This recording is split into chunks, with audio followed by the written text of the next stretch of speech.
Hi, welcome to YouTube channel. Friends, ಇವತ್ತು ಎಲ್ಲಿ ಹೋಗ್ತಾಯಿದ್ವಿ ಅಂದರೆ ಕತ್ರಿಘಟ್ಟ ಜಾತ್ರೆಗೆ ಹೋಗ್ತಾಯಿದ್ವಿ, ಚಂದ್ರಪಟ್ಟಣದ ಹತ್ರ. ಫ್ರೆಂಡ್ಸ್, ಎಲ್ಲರೂ ಸಬ್ಸ್ಕ್ರೈಬ್ ಆಗಿ, ಈ ವಿಡಿಯೋಗೆ 100 ಜನ ಸಬ್ಸ್ಕ್ರೈಬ್ ಆಗಿ ಫ್ರೆಂಡ್ಸ್.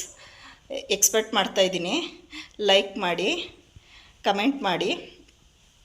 ಬನ್ನಿ ಫ್ರೆಂಡ್ಸ್, ಹೋಗೋಣ.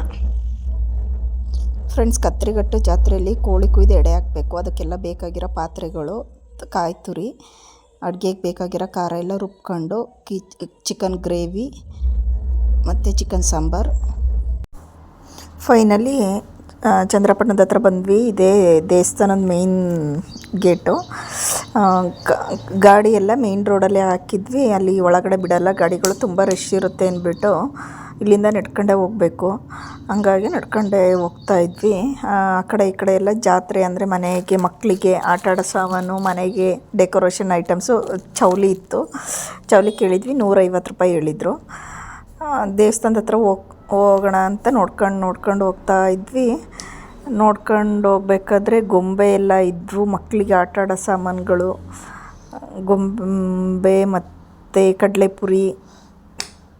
ಇದೇ ದೇವಸ್ಥಾನದ ಒಳೆ. ಇನ್ನು ದೇವಸ್ಥಾನದ ಹಿಂಭಾಗ ಇರೋದು. ಇಲ್ಲೇ ಕಾಲು ಮುಖ ಎಲ್ಲ ತೊಳ್ಕೊಂಡು ಹೋಗ್ಬೇಕು. ಇದೇ ದೇವಸ್ಥಾನದೊಳಗಡೆ ತುಂಬ ರಶ್ ಇತ್ತು. ಹಂಗಾಗಿ ಇಲ್ಲಿ ಮುಂದೆ ಒಂದು ಅಡ್ಡೆ ಇತ್ತು.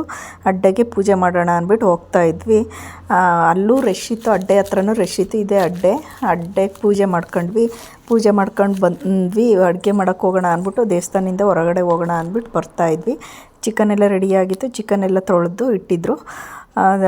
ಒಲೆ ಇತ್ತು, ಒಂದು ಒಲೆ ಹಚ್ಕೊಂಡು ಫಸ್ಟು ಚಿಕನ್ ಗ್ರೇವಿ ಮಾಡೋಣ ಅಂದ್ಬಿಟ್ಟು ಚಿಕನ್ ಗ್ರೇವಿಗೆ ಒಲೆ ಹಚ್ಕೊಂಡ್ವಿ. ಇನ್ನೊಂದು ಗ್ಯಾಸ್ ಒಲೆನೇ ಇತ್ತು. ನಮಗೂ ಗ್ಯಾಸ್ ಒಲೆಗೆ ಬೇರೆ ಕಡೆ ರೆಡಿ ಮಾಡ್ತಾಯಿದ್ರು.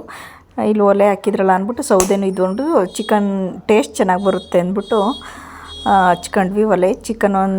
Chicken gravy, green chicken gravy ಇದು 15 ನಿಮಿಷದಲ್ಲಿ ಆಯಿತು. ಚಿಕನ್ ಗ್ರೇವಿ ಒಲೆಯಲ್ಲಿ ಮಾಡಿದ್ರಿಂದ ತುಂಬ ಟೇಸ್ಟಾಗಿ ಬರುತ್ತೆ. 15 ನಿಮಿಷದಲ್ಲಿ ಚಿಕನ್ ಗ್ರೇವಿ ಆಯಿತು. ಆಮೇಲೆ ನೆಕ್ಸ್ಟು ಮೊಟ್ಟೆ ಕೋಳಿ ಸಾಂಬಾರು ಮಾಡೋಣ ಅಂತ ರೆಡಿ ಮಾಡ್ಕೊತಾಯಿದ್ರು ಆ ಕಡೆ ಸೈಡು. ಇಲ್ಲಿ ಮೊಟ್ಟೆ ಕೋಳಿ ಸಾಂಬಾರಿಗೆ ವಿಷಲ್ ಹಾಕಿಸ್ಕೊಂಡ್ರು. ಆಮೇಲೆ ರೈಸಿಗೆ ಇಟ್ಟಿದ್ರು. ಇದು ಗ್ಯಾಸ್ ಒಲೆಯಲ್ಲಿ ವೈಟ್ ರೈಸ್ಗೆ ಇಟ್ಕೊಂಡ್ವಿ. ವೈಟ್ ರೈಸಿಗೆ ಇಟ್ಕೊಂಡಾಯಿತು. ಸಾಂಬಾರಿಗೆ ಒಗ್ಗರಣೆ ಹಾಕಿದ್ರು. ಮೊಟ್ಟೆ ಕೋಳಿ ವಿಷಲ್ ಆದಮೇಲೆ ಸಾಂಬಾರಿಗೆ ಒಗ್ಗರಣೆ ಹಾಕಿಬಿಟ್ಟು ಸಾಂಬಾರು ಮಾಡ್ತಾಯಿದ್ವಿ. ಇದು ಸಾಂಬಾರನ್ನು ಒಲೆಯಲ್ಲೇ ಮಾಡಿದ್ದು. ಸಾಂಬಾರು ಒಲೆಯಲ್ಲಾಯಿತು. ನೆಕ್ಸ್ಟ್ ಮುದ್ದೆಗೆ ಅಂತ ಗ್ಯಾಸ್ ಒಲೆಯಲ್ಲೇ ಮುದ್ದೆಗೆ ಇಟ್ಕೊಂಡ್ವಿ. ಮುದ್ದೆನೂ ಆಯಿತು. ಮುದ್ದೆನೂ ಮಾಡ್ಕೊಂಡ್ವಿ. ಮುದ್ದೆ ಬೇಯ್ತಾ ಇತ್ತು. ಮುದ್ದೆ ಬೆಂದಾದ್ಮೇಲೆ ಕಟ್ಟಿರು. ಇವಳು ಹೆಸರು ಕಾವ್ಯ ಅಂತ, ನನ್ನ ತಂಗಿ, ನಮ್ಮ 5ನೇ ಹೆಂಡ್ತಿ ಇವಳು. ಆಯಿತಾ ಫೈನಲಿ. ಆಮೇಲೆ ನೆಕ್ಸ್ಟ್ ಎಡೆಗೆ ರೆಡಿ ಮಾಡ್ಕೊಳ್ತಾಯಿದ್ರು. ಎಡೆಗೆಲ್ಲ ರೆಡಿ ಆಯಿತು. ಪೂಜೆ ಮಾಡಿದರು. ಶಂಕು ಜಾಗಟೆಯವ್ರು ಬಂದಿದ್ರು, ಶಂಕು ಊದಿದ್ರು. ಆಮೇಲೆ ಫೈನಲಿ ಊಟಕ್ಕೆ ಅಂತ ಕೂತ್ಕೊಂಡ್ವಿ ಎಲ್ಲಾದರೂ. ಓಕೆ, ಬಾಯ್.